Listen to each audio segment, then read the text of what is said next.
Hey guys, today I'm going to show you how to paint a large group of trees. When it comes to painting a bunch of them together, you're going to have to consider elements such as distance, light and dark values, color saturation, blending, and texturing. This is a section of a large landscape painting that I'm working on, which is going to have some distant background trees as well as some other ones up close. I have started with these basic shapes that I have established, and notice how the ones further away are more desaturated and brighter as they blend more into the background. So let's begin by working on this orange tree. What I'm doing here is painting around the edges of the orange tree with a more desaturated version of this color.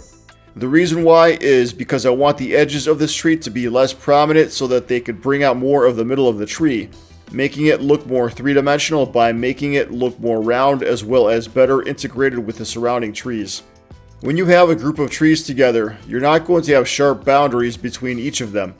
There's going to be lots of different shapes, colors, and textures that integrate. Now I want to soften up the edges of this green tree. This is going to be the case with all the trees I paint here, making sure their edges are blended to whatever objects are adjacent to them. This isn't going to be the final shape, by the way, because later on I will add more leaves and branches emerging from it. Now I want to blend that desaturated orange along with the base color of the trees. And so since this part has dried already, I'm reapplying that base tone over here. The color doesn't have to exactly match the original since I'll be adding more layers and textures at top anyways. Don't get married to one single color here, especially with painting nature. The more variety, the better. Now I'm going to start adding some textures. I'm going to start off with this desaturated orange color, basically a pale brown, and I'm painting these smudges across this base color. Here's where you're really going to start paying attention. These textures are going to vary a lot in this painting, and it'll be the same way within each tree as well. Notice how as these textures get closer to the edge of the tree, they are less prominent than the ones further inside. The edges here where it's less saturated are also going to have less textures as well. I also want to do some blending with them because I don't want them to look too rigid. After that, I'm going to start adding some darker textures. This color is still consistent with the base color, and so in this case it's a dark brown. These are going to be closer to the center of the tree and taper off as you go out more. This tree will have more contrast with its shadows than the trees behind it since it is closer to us. As I'm painting these, I'm keeping the shapes and sizes as random as possible. Now I want to return to the base color and apply it around these textures. I'm going to be using a variety of these pale orange colors to paint around these textures and continue painting these random patterns of color. These smudges I'm painting are the many different shadows inside the leaves of the tree. The way the light hits the tree will cause the leaves to have a variety of different ways the light bounces off of it. You may also have noticed how we have different colors here as well, some magenta and some orange. I want to have some color variety here because if you don't, then the image will turn out looking really flat. Now I want to blend some of these smudges together partially. I want to strike a balance between having some parts blended but also having some parts remain sharp. That's going to reoccur a lot in this painting where you'll have to strike a balance between these two. So overall I want to make sure I cover up enough space here where you're not going to have too many solid shapes left. When you're trying to paint trees, the amount of time you spend working on textures is going to directly affect the quality of the trees. This group of smudges and colors I'm painting still isn't the final layer, and far from it. So I think when you're painting this, it's best to think of it more in terms of sculpting instead of painting. Think in terms of a three-dimensional object. With all these clusters of leaves, you're going to have a lot of them. You're sculpting these shapes full of different bumps, angles, and light refractions. Now I want to elaborate more on this tree here by breaking down the edges here by doing two things. I'll be doing some adding and subtracting. First, I'll be adding some leaf clusters emerging from it. I get the original base color or something close to it and paint these smudges on here. Then I'll be subtracting from it by adding some negative space. This way this tree is thinned out to give it a more airy appearance. Since this base color has dried already, I want to blend the edges of these bright colors so that the transition is smoother. Painting negative space will happen a lot with the background trees, so don't neglect the time and effort it takes to paint a high quality background.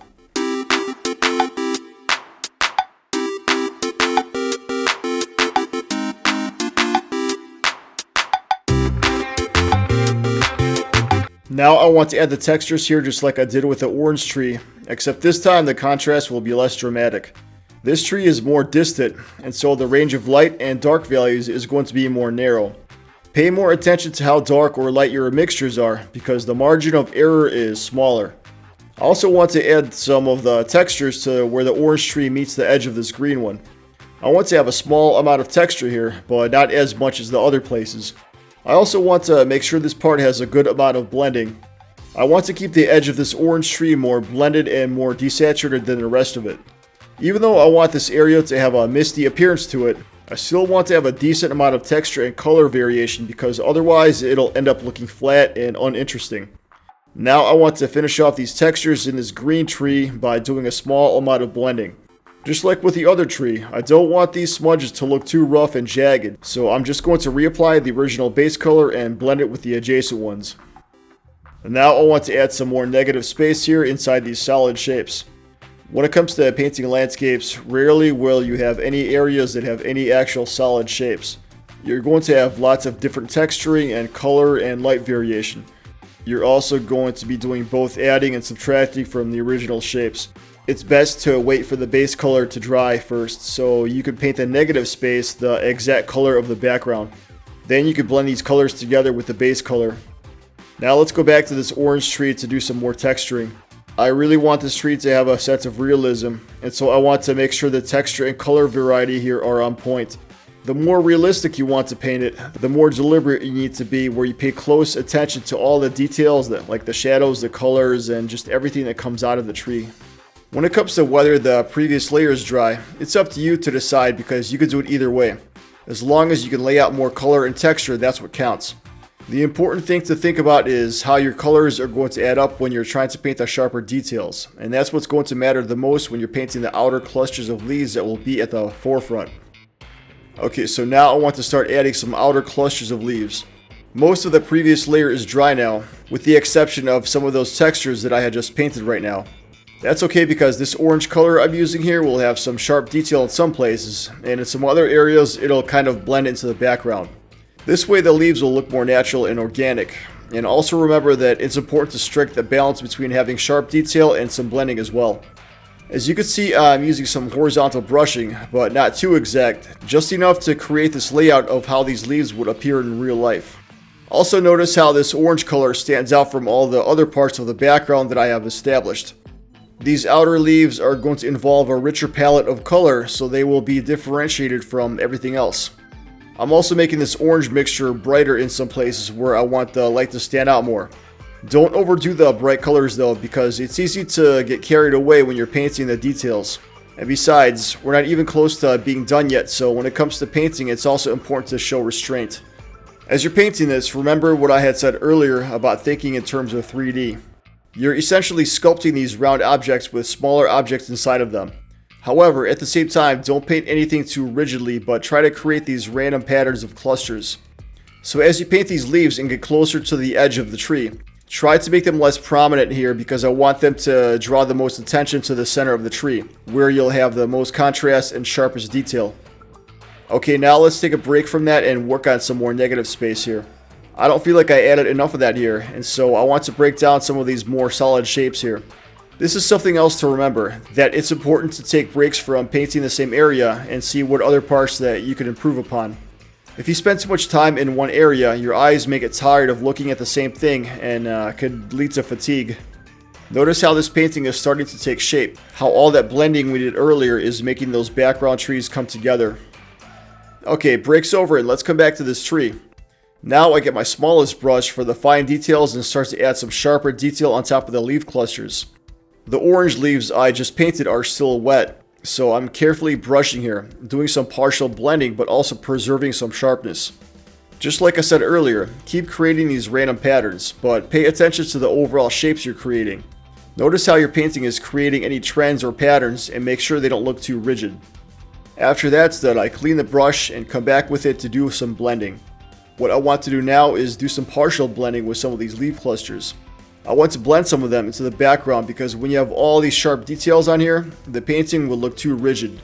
I think it's more visually appealing when you do blend some of these sharper details because it helps smooth out that roughness. That's also the difference between a painting and a real-life object. Even though we are painting a realistic tree, we're not painting every minute detail. And so what we are trying to do is create an image that plays tricks on the eye to create that illusion of realism. With this green tree, we'll be doing the exact same thing, but this time you won't have that much contrast of texturing to worry about. The key with this one is to keep the contrast low, so your margin of error is smaller, so pay attention to how light or dark your mixture is. With background trees, you'll have more blending and less sharpness, so don't put too much pressure on yourself to focus on detail. And of course, how could I forget the tree branches? Just pick a color that won't stand out too much and have at it. Make sure your mixture is wet for this one because the brushing needs to be precise. You can't press the undo button here if you make a mistake. Obviously the branches will get thinner as they go out more, so keep that in mind. I'll come back later to work out the shading in detail. Also keep in mind that these branches are inside these leaf clusters, so just imagine which groups of leaves will be overlapping it and which ones won't. You can always come back later to paint more leaves to overlap some of these parts. Now I want to expand this painting some more, so I'm gonna do the same thing here as I did in the very beginning, just establishing more blocks of color and basic shapes that will expand this giant cluster of trees. That orange tree I painted is only part of the actual tree, and so I'm actually expanding here to get the full picture of it. Let's come back to this orange tree one last time to finish the remaining highlights. I want a couple areas here to really stand out with some bold color, so I'm going to add a few more finishing touches to it. All the previous layers here are dry now, and so I'll add a few bright spots here. I also want to place a few outliers here and there, so that way the highlights are spread out evenly. These highlights should be used sparingly, because like I said before, it's easy to get carried away with painting the sharpest details. I'm also going to work in reverse here as well, and add just a few more textures. I'm still paying careful attention to the overall shapes I'm making. With these textures, I'm going to very carefully blend them with the adjacent colors next to them. These textures help balance out the bright highlights because if you have too much brightness, it will make the shapes look flat. Now I'm finishing the rest of this section to give you a full picture of this large group of trees. This painting is actually a very large landscape that I'm working on, and this demonstration I'm showing you here is just a small part of it. This painting is a work in progress, and I'll be showing you more videos about other sections of it as I progress. As I'm painting this, I'm paying attention to any overall trends here, such as the variety of shapes I'm using when I'm making these leaf clusters emerge from the background. Painting highly detailed trees in oils takes time and patience, and so using layers is important. There's a lot of elements you need to be aware of at the same time, such as the contrast, saturation, color variety, and patterns you're making. Taking breaks from one subject and moving to another is important because it helps get a better perspective of the overall picture and see what more work needs to be done. Pay attention to the small things because they all add up. Doing a sloppy job with an area that seems insignificant will directly reflect in how the painting looks in the end, no matter how good your final details and highlights are done. I hope this video has served you well. Leave a comment and stay tuned for more tutorials like this one. I'll see you in the next video.